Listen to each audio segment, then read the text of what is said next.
Sophie Center. However, I'm going to quickly start with a story that I remembered because my wonderful boyfriend brought it up. This is... Yes, I agree. This is the time that I got drive-by slurred. So, if you look at me, I am like pretty blatantly, flamingly pansexual, right? Like, I think it's pretty blatant. The fingerless gloves give it away to some extent. I didn't know which ear was the gay one, so I just went with both. You know, that's the pansexual aspect, is they go both ways. This was not one of those days. This was not a day where I felt like I looked particularly anything. I kind of just looked like some white boy. And I was walking around with my boyfriend, and we were like 2 feet apart, not touching each other, walking just side by side, casually having a conversation, when this car comes from behind us, honks its horn, and just goes, "Faggot!" And the two of us couldn't figure out what they were talking about. Because one, yes, that is technically true. Two, how did you notice? How did you figure that out? Are we just that powerful? Yes. Thank you. I mean, at that point, that's just a compliment, right? So, that's that one. And now on to Veterans Day stuff. Oh, I had another bit I was going to say. I'm so flamingly pansexual that if you ever saw me with my eyes puffing, you'd know that I had something in my mouth. It doesn't matter if it's a joint or J-Mo, it's something, right? There we go. Now I'm talking about veterans. So, Veterans Day is, it's a holiday in general, but both of my parents are actually veterans. They met in a military base in Spain. Both of them working on different types of aircrafts. I believe my dad was helicopters and my mom was airplanes. Might have been the other way around. But they met in Spain, and the story of how they started dating varies heavily based on which one of them you ask. So, if you ask one of them, it was a grueling, about a year and a half of my dad constantly begging for a date, basically, until my mother eventually said yes. If you ask the other one, my dad was such a smooth talker that my mom just couldn't resist and said yes immediately, and then shortly after they shipped off to a wedding.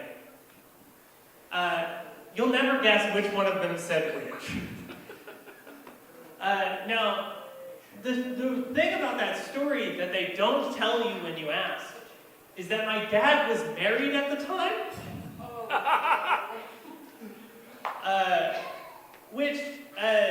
He was in the process of a divorce. Like, they knew it was going to happen well before he started flirting with my mom.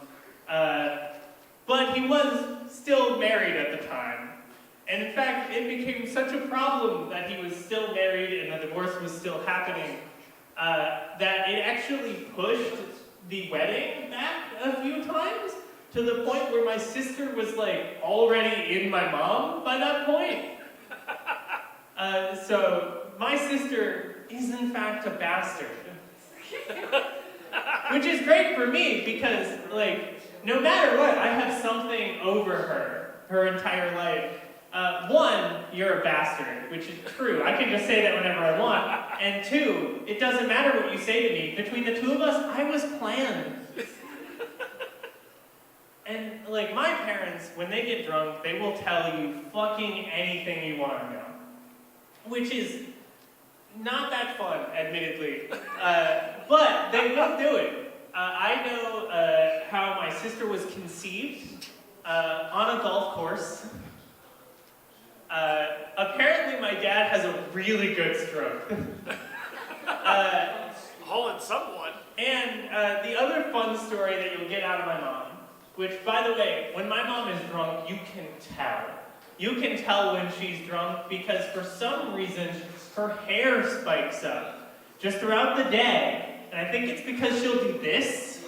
And so throughout the day, you'll just notice that like here, sober, completely sober, she's fine. Little tipsy. Now she's off the deep end, right? But like the other main thing that they'll go out of their way to tell us is the story of our births. And my sister showed up and came out 2 weeks late. Meanwhile, I was 2 weeks early. So pretty like opposite there, right? But to add to that, my sister's birth was apparently long and painful and took a really long time. And my parents had this idea where they wanted us both to be born to specific songs. And so my parents, I don't remember what the song was, but my parents had to listen to the same song like over and over and over again, just in case this time this was the one. This is the one! So they had to play the same fucking song over and over and over again. Meanwhile, I popped out so quick that in the process of getting my mom into the hospital and then going back to the car to get the radio, I was already out. If you ask my mom, she commonly uses the word plops to describe how desperately I wanted to get out, right?